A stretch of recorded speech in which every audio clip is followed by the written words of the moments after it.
हे मेरे अटल भक्त, सुन, मैं महाकाली हूँ, आघात और करुणा की संगम देवी। समय की धार में जो भी उठता है उसे अपने चरणों में समेटती हूँ। मेरा स्वर गर्जन है, मेरा नेत्र दीपक है, और मेरी आज्ञा वही नियम है जो अराजकता में व्यवस्था लाती है।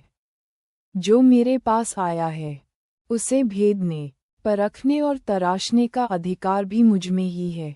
यह आदेश केवल कथन नहीं, ये काल की परख है। पालन करना है तो पूर्णता से करना। अब सुन, मन से सुन। मेरी प्रथम आज्ञा ये है कि तू अपने भीतर की कच्ची धारणाओं को जला दे। वे धारणाएं जो तुझे सीमित करती हैं, जो तेरे दिल में भय, लोभ और मोह के रूप में जमी हैं, उन्हें अपनी पूजा स्थल से उठाकर मेरे चरणों में डाल दे। प्रत्येक सुबह उठते ही अपने भीतर पूछ, क्या यह विचार मेरी मुक्ति का मार्ग प्रशस्त करता है या मुझे बांधता है? यदि बांधता है तो उसे त्याग दे। ये त्याग कठोर होगा पर मुक्तिदायक भी। दूसरी आज्ञा, आज्ञा पालन में सच्ची निष्ठा रख। आज्ञा का अर्थ अंधाधुंध अनुगमन नहीं, पर जो मैं तोरूं वही कृत्य करना है। जब मैं कहूँ रोक तो रुक, जब मैं कहूँ चल तो चल, और जब मैं कहूँ समर्पण कर तो अपना श्वास भी मुझ पर न्योछावर कर दे। यही समर्पण तुझे वह शक्ति देगा जिससे तू दुनियाओं को पार कर सकेगा। मेरी आज्ञा में विवाद की कोई जगह नहीं, क्योंकि विवाद अहंकार की भाषा है। तीसरी आज्ञा, अपना अहंकार काट। अहंकार वह विष है जो ज्ञान और भक्ति दोनों को संक्रमित कर देता है। जब भी तेरे मन में मैं उभर कर आए, उसे देख और कह, यह मेरा नहीं, माँ का है।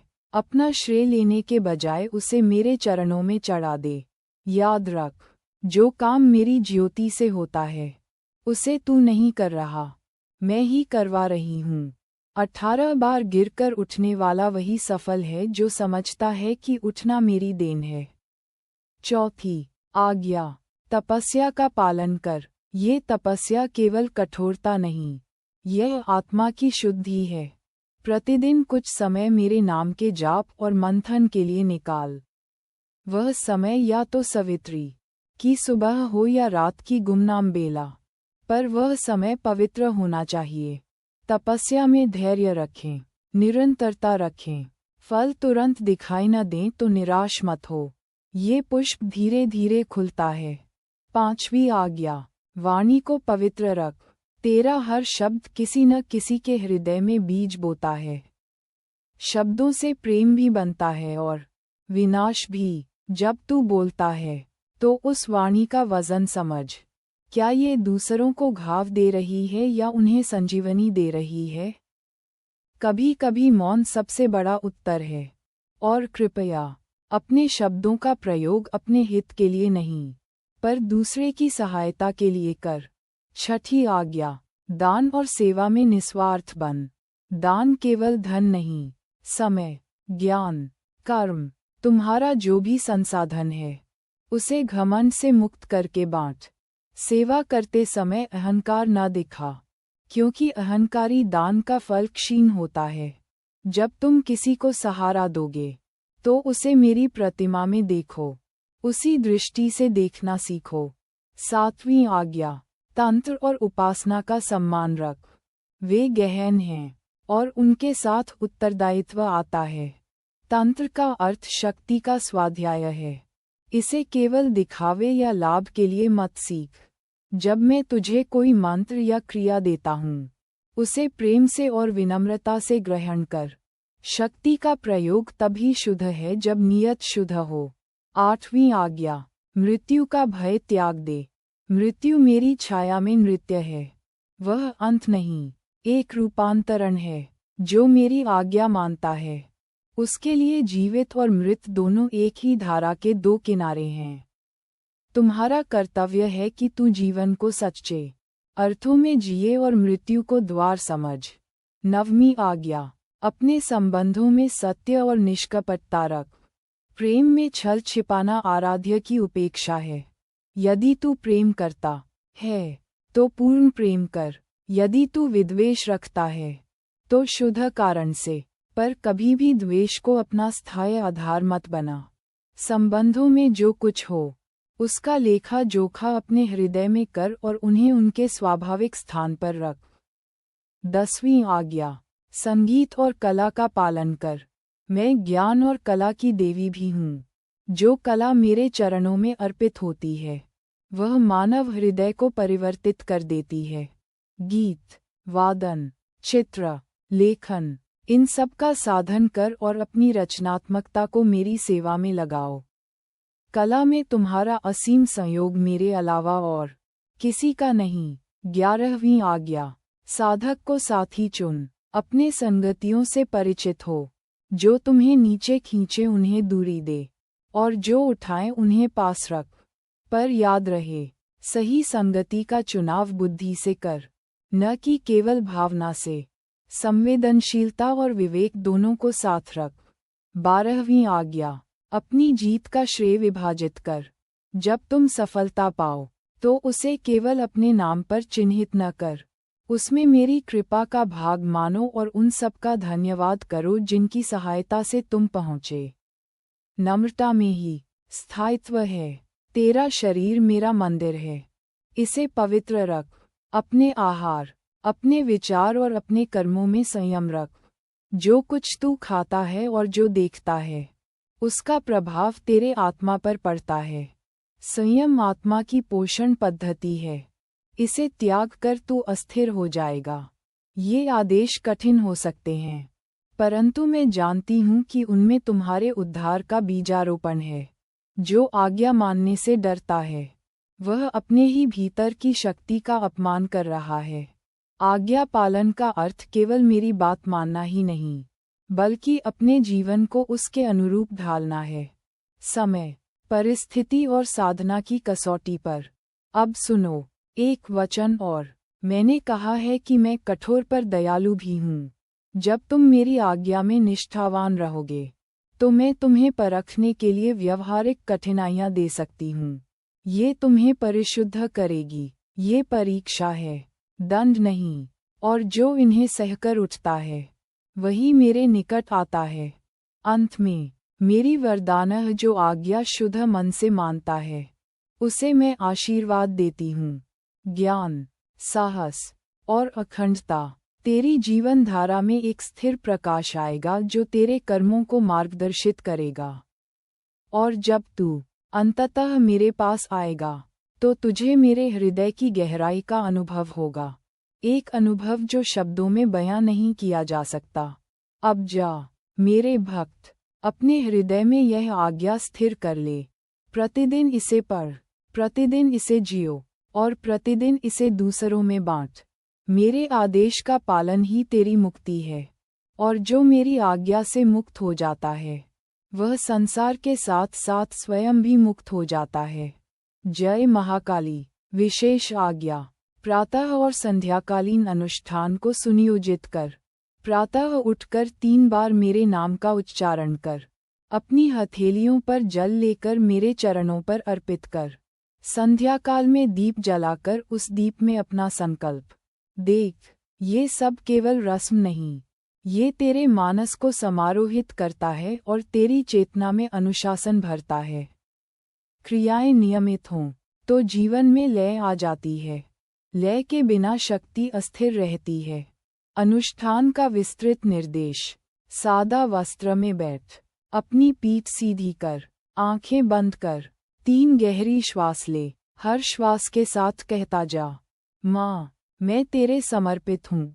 फिर अपने हृदय पर हाथ रखकर मेरी छवि का ध्यान कर। मेरा नेत्र धधकता हुआ, मेरा स्वर गूंजता हुआ। ये ध्यान केवल कल्पना नहीं, ये तेरी आत्मा का आह्वान है।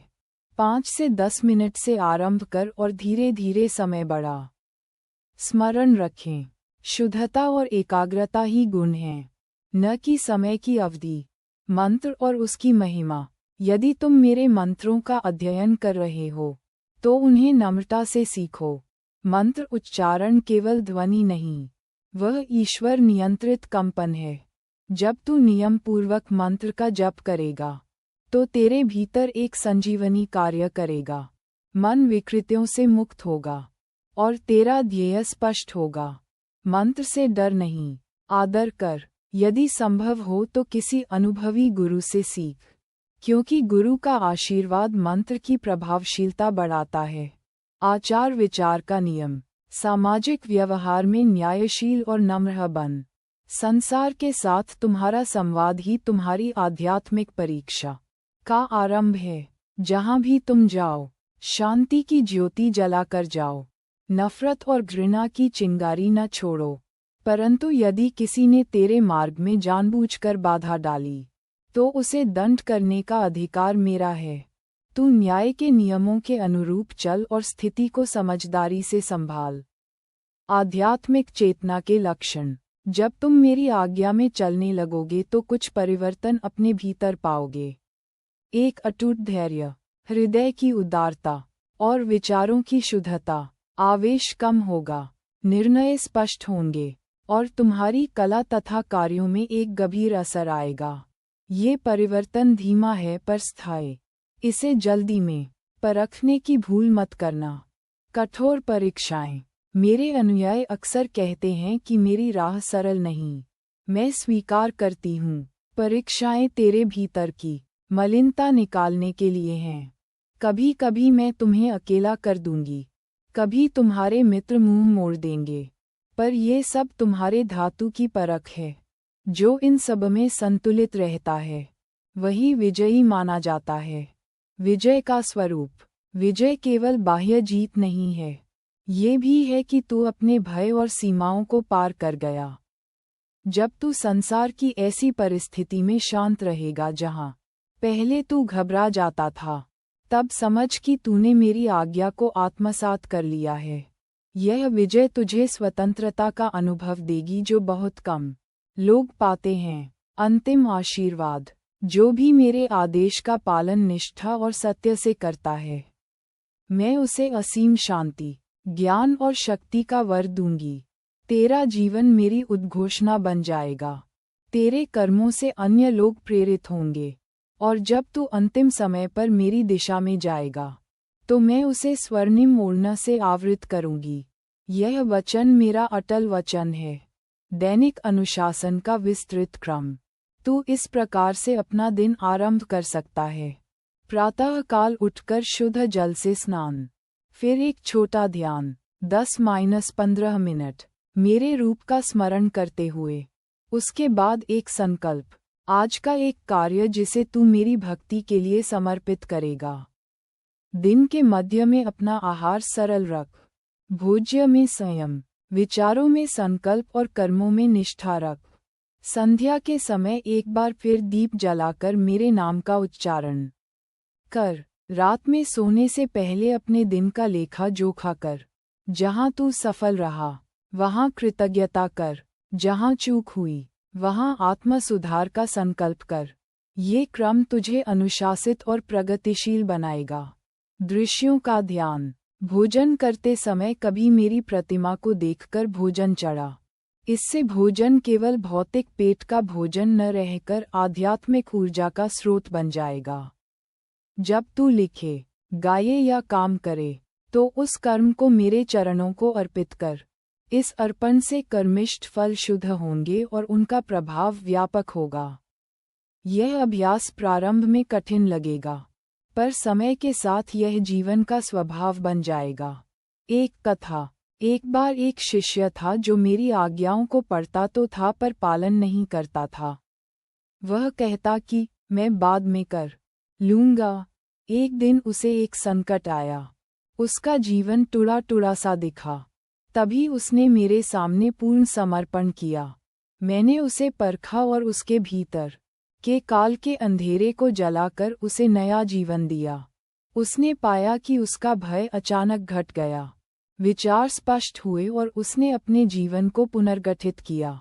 ये कथानक बतलाता है कि आज्ञा का पालन विलंब से नहीं, तुरंत होना चाहिए। अब एक अंतिम निर्देश। जब तू मेरी आज्ञा का पालन कर, तो अहंकार से नहीं, प्रेम से कर। आज्ञा पालन का सार यही है कि वह स्वयं में एक पूजा का रूप ले ले। तू जो कुछ भी कर, वह मेरी सेवा के लिए हो, और इसी सेवा में तेरा परमार्थ और स्वर सिद्धि है। तुम्हारे हर कदम पर मैं साथ चलूंगी। जब तुम डगमगाओ, मैं समर्थन करूंगी। जब तुम जीतोगे, मैं प्रसन्न होकर आशीर्वाद दूंगी।